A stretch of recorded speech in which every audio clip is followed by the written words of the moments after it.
그런데 이 진실한 게 여러분 생각보다 어렵다는 거 아십니까?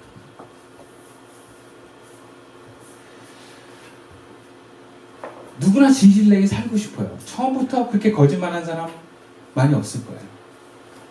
나도 모르게 거짓말을 하게 되고요. 또 좋은 의미로 남한테 상처를 안 주려고 거짓말하기 시작합니다.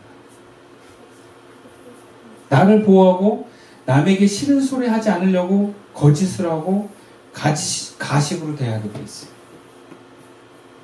교회에서도요, 목사님이 기분 나쁠까봐 거짓말하는 경우도 많아요. 사람들이 상처받을까봐 거짓말하는 경우가 많아요. 특별히 주변의 대상들이 나에게 뭔가 원하는 모습이 있을 때 내가 진실하기가 되게 어려워요. 그리고 진실이 드러날 때 감당해야 될 게 크면 진실하기가 어려워요. 그래서 숨깁니다. 숨기거나 과대하게 얘기하거나 이게 다 거짓이에요. 진실은 뭐냐면 있는 그대로 얘기하는 거예요. 근데 그게 되게 어렵습니다, 여러분, 생각보다. 그러니까 사람은 다 비슷해요.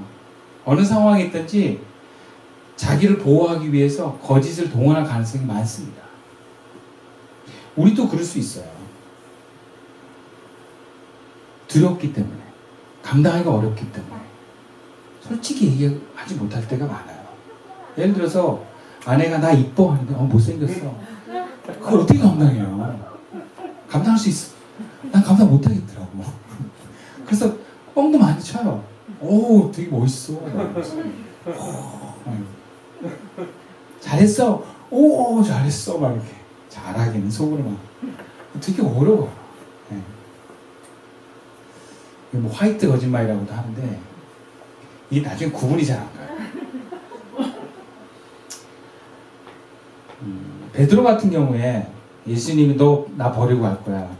근데 베드로가 저 절대 안 그러거든. 근데 자기가 위기에 처했을 때 예수님 모른다고 3번 부인하죠. 네. 그러니까 우리가 내가 거짓말 안 할 거야 해도 상황이 되면 거짓말 할 가능성이 많다는 거예요. 베드로가 특별히 악해서가 아니고 약해서가 아니고 우리의 모습을 그대로 보여주는 거예요. 그만큼 우리가 지금 편안할 때는 모르지만 일관되게 진실하기가 참 어렵다. 그런데 중요한 거는요, 우리가 거짓으로 뭔가를 내가 드러내기 시작하면 남도 의심하기 시작합니다. 네. 그러니까 내가 거짓말을 하기 시작하면 남도 거짓말 할 거라는 생각이 자연스럽게 올라가요. 그리고 남에 대해서 그런 의심을 갖는 사람은 하나님도 의심을 해요. 네. 저는 그런 경우 많이 봤어요. 목사에 대해서 불신하는 성도들이 하나님도 불신하는 걸 많이 봤어요. 네. 하나님 못 믿겠다는 거예요. 목사님도 못 믿겠어. 근데 목사님이 얘기하는 그 하나님도 난 못 믿겠어 라고 얘기를 하는 거죠. 그러니까 우리가 하나님께 하고 사람한테 하는 게 따로가 아니라면 우리는 사람 앞에서도 진실할 필요가 있어요. 근데 그게 어렵다는 거예요. 그렇다면 우리가 어떻게 해야 하나님처럼, 예수님처럼, 그리고 오늘 본문의 바울처럼 진실한 사람이 될 수 있을까? 한 가지만 기억합시다. 그것은요, 나 자신을 포함해서 사람을 의지하지 말고 하나님을 의지하는 것입니다. 어떻게 보면 하나님만 신뢰하는 거예요. 네. 여러분, 사람을 신뢰하면요, 언젠가는 그 사람으로부터 그 신뢰에 반하는 상처를 받아요. 누구도 그렇습니다. 우리가 누군가를 신뢰한다는 것은 의지하는 것이기도 해요. 근데 신뢰하고 의지하는 것이 같이 가는데 모든 사람은요, 사실 어느 누군가를 온전하게 책임져 줄 수 있는 사람은 없어요. 다 우리는 자기가 우선이에요. 네. 자기가 위기에 처하면 누군가를 부담스러워요. 힘들어요. 그런데 하나님과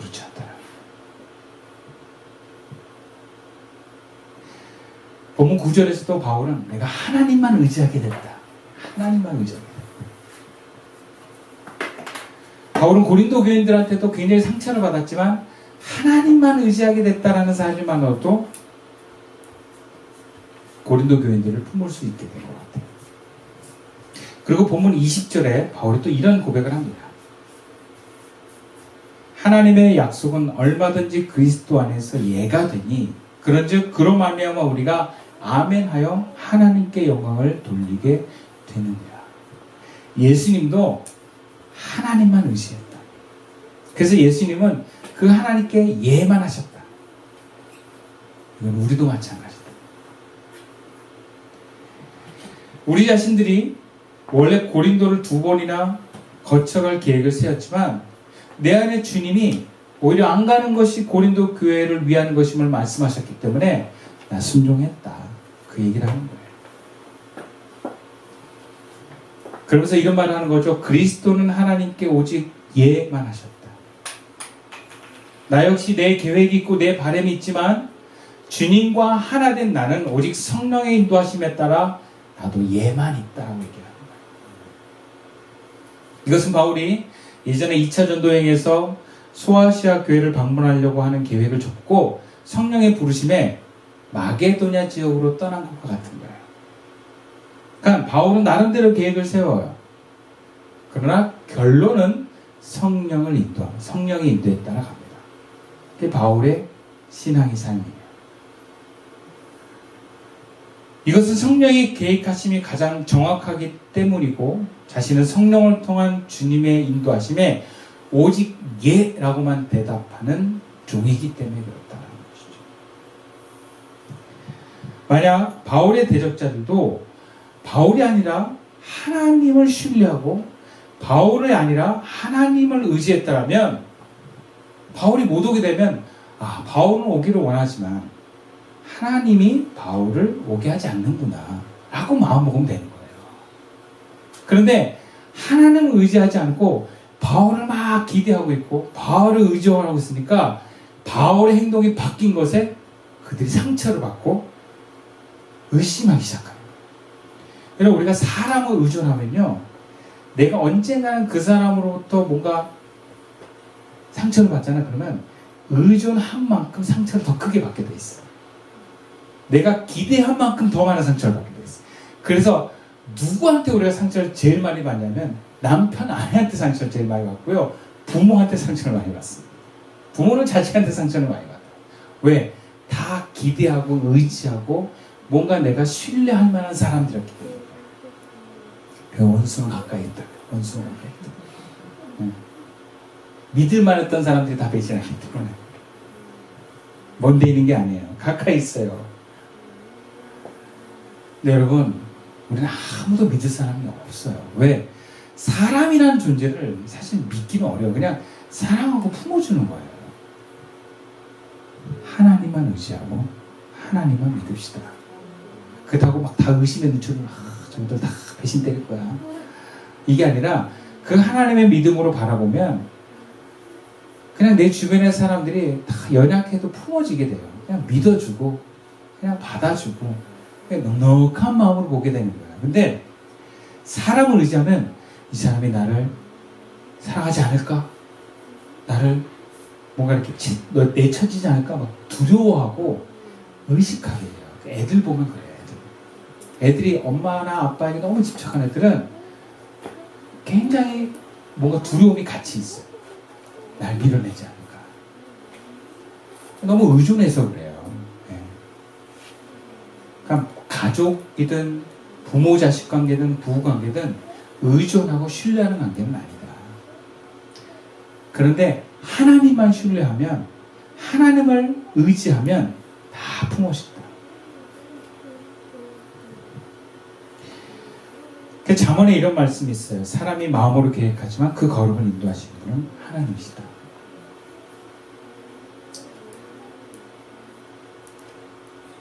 진실한 것은 다른 표현으로 사람과 환경에 따라서 변하지 않는다는 것을 말합니다.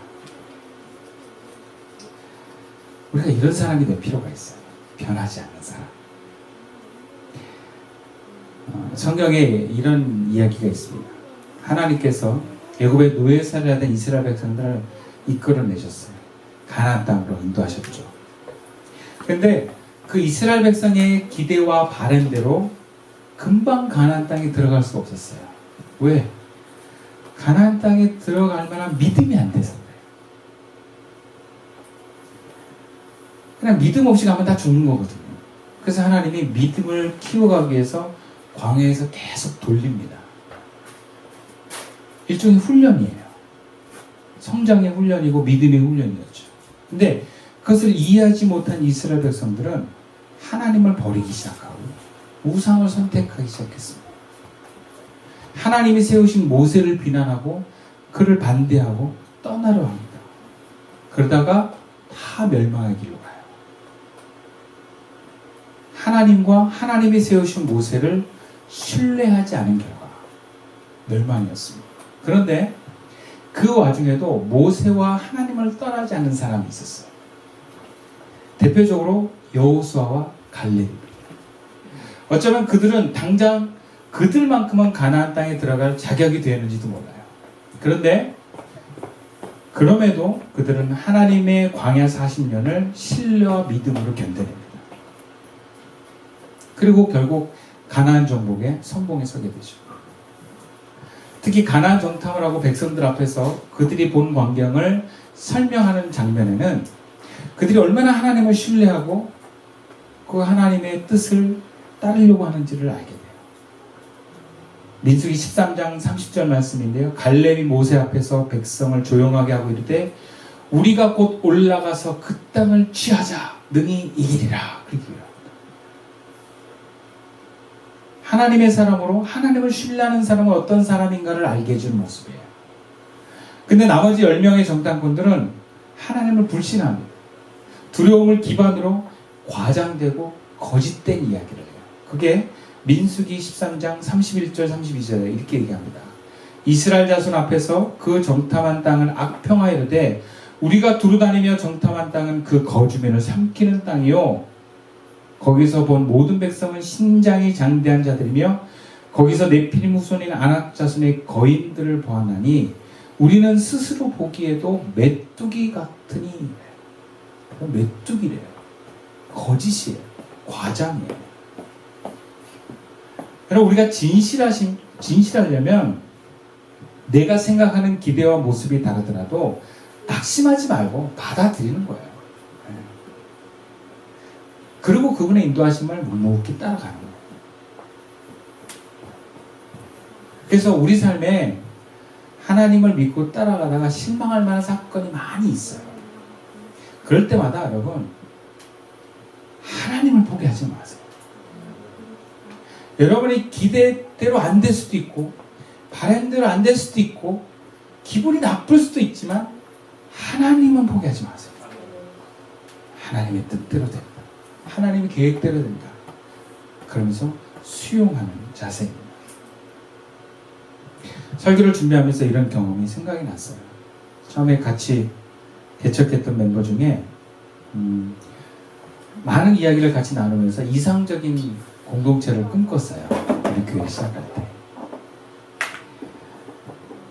그래서 하나님이 우리 교회를 그런 아름다운 공동체로 만들어가지 않을까 기대하고 같이 그 꿈을 나누면서 참 즐겁게 교제했던 기억이 나요. 근데 그 친구가 예상치 못한 몸에 질병이 걸렸어요. 그래서 기도회를 못 나오게 되더라고요. 그리고 본인이 맡은 사람들이 다 교회를 떠나면서 굉장히 상처를 받기 시작하더라고요. 이쯤 되면 이제 누군지 대충 우리는 알 수 있는. 그 세 번째, 이 코로나가 터지면서 예배를 빠지게 되는 거예요. 네. 한마디로 은혜를 받을 수 있는 기회를 막 이렇게 본의 아니게 상실하게 되는 거예요.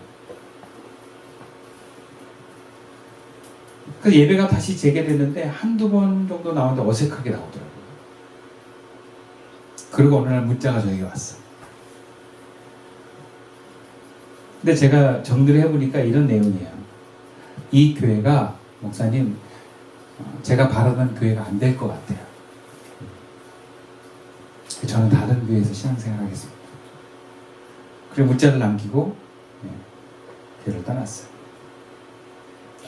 같이 교회를 시작하고 같은 꿈을 꾸면서 7년을 한결같이 멀었던 친구가 떠날 때는 문자 하나만 덜렁 보내고 떠나더라고요. 당황스럽기도 했는데 이것을 계기로 저에게 들려주는 소리가 있었어요. 아, 이 교회가 주님에 의해서 세워지고 주님이 인도되는 교회라면 내가 기대하는 교회는 원래 없던 거다. 저도 중간에 막 사람들이 막 20명 넘어가고 막 이럴 때 막 굉장히 신나다가 사람들이 빠졌을 때 되게 상처받았거든요. 근데 제가 왜 그런 거 보니까 뭔가 기대를 했었어요. 기대하고 내가 꿈꾸는 뭔가 교회를 그리고 그러니까 상처받고 실망하고 좌절했던 제 자신이 보이는 거예요. 내가 뭔가를 실망하고 있다면 내가 주님과 다른 기대를 했기 때문이라는 거죠. 사실 나도 그 과정에서 적잖이 실망하고 힘들어했던 그 내 자신이 보였어요. 하나님을 의지하는 게 아니라 상황을 기대하고 사람을 기대하고 뭔가 더 나은 삶을 뭔가 바랬기 때문에